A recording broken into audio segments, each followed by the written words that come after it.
అల్లూరి సీతారామరాజు జిల్లా పాడేరు కేంద్రంలో గల మహిళా కళాశాల వసతి గృహంలో అంబేద్కర్ జయంతి పురస్కరించుకొని అరకు ఎంపీ తనుచరాని పాడేరు భారతీయ స్టేట్ బ్యాంక్ ఆఫ్ ఇండియా సహకారంతో సురక్షిత మంచినీటి పథకం ఆర్వో ప్లాంట్ను సిఎస్ఆర్ నిధులతో మంజూరు చేసి ప్రారంభించారు.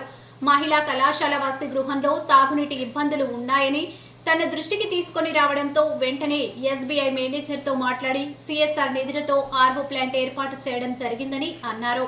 ఈ కార్యక్రమానికి స్థానిక జిల్లా collector A S Dinesh Kumar, sub collector Sauryaman Patel పాల్గొని ప్రారంభించడం ఆనందదాయకమన్నారు. ఈ సదుపాయాన్ని విద్యార్థినులు సద్వినియోగం చేసుకుని వినియోగించుకోవాలని అన్నారు.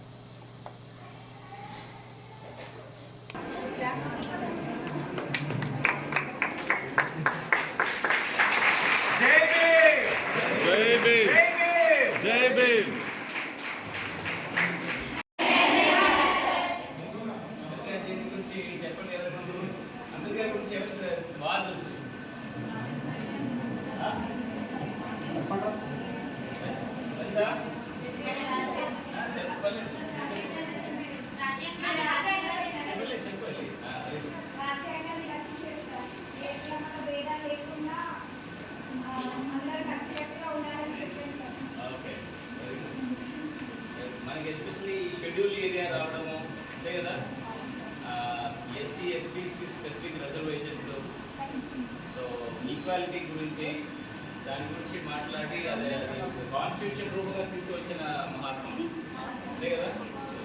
ఎందుకోసం మన కోసం చేశారో అదన్నీ మనం గుర్తుపెట్టుకొని ఇంకొక ఇంపార్టెంట్గా ఏమో మనకి చెప్పారు, education is the most powerful weapon అన్నారు, అవునా కదా.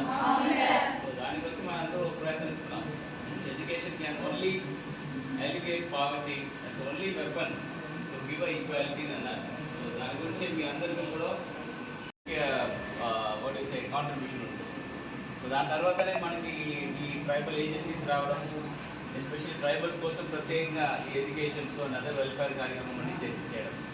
సో దానివల్ల మనకి అందరూ కూడా ఇలాంటి మంచి వాతావరణంలో వెల్ఫేర్ హాస్టల్ ఉంది, పోస్ట్ మెట్రిక్ హాస్టల్స్ ఉన్నాయి, డిగ్రీ కాలేజెస్ వచ్చాయి. సో ఇట్లాంటి మంచి విషయాలు జరిగినాయి. సో మన రాజ్యాంగాన్ని మనకి ఇచ్చేసిన ముఖ్యంగా ఈక్వాలిటీ గురించి, సోషల్ ఈక్వాలిటీలో రాజ్యాంగంని ఒక ముఖ్య భాగంగా తీసుకొచ్చి ఇచ్చిన అంబేద్కర్ జయంతి వల్ల మన అందరూ కూడా దాంతోపాటు ఆయన ఇచ్చిన ప్రిన్సిపల్స్ అన్నీ కూడా గుర్తుపెట్టుకోవాలి అంతే కదా. బాగా చదివి ఖచ్చితంగా మంచి మంచి పర్సనాలిటీగా మంచి మంచి ఉద్యోగాలకు వెళ్ళి ఈ సొసైటీకి యూజ్ఫుల్ సిటిజన్గా ఉండాలి.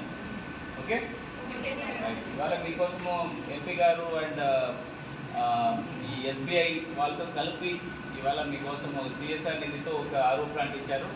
పూర్తిగా మీరే రక్షించుకోవాలి, ఏదైనా పడగొట్టకుండా జాగ్రత్తగా చూసుకొని సద్వినియోగం చేసుకోవాలి. సరేనా?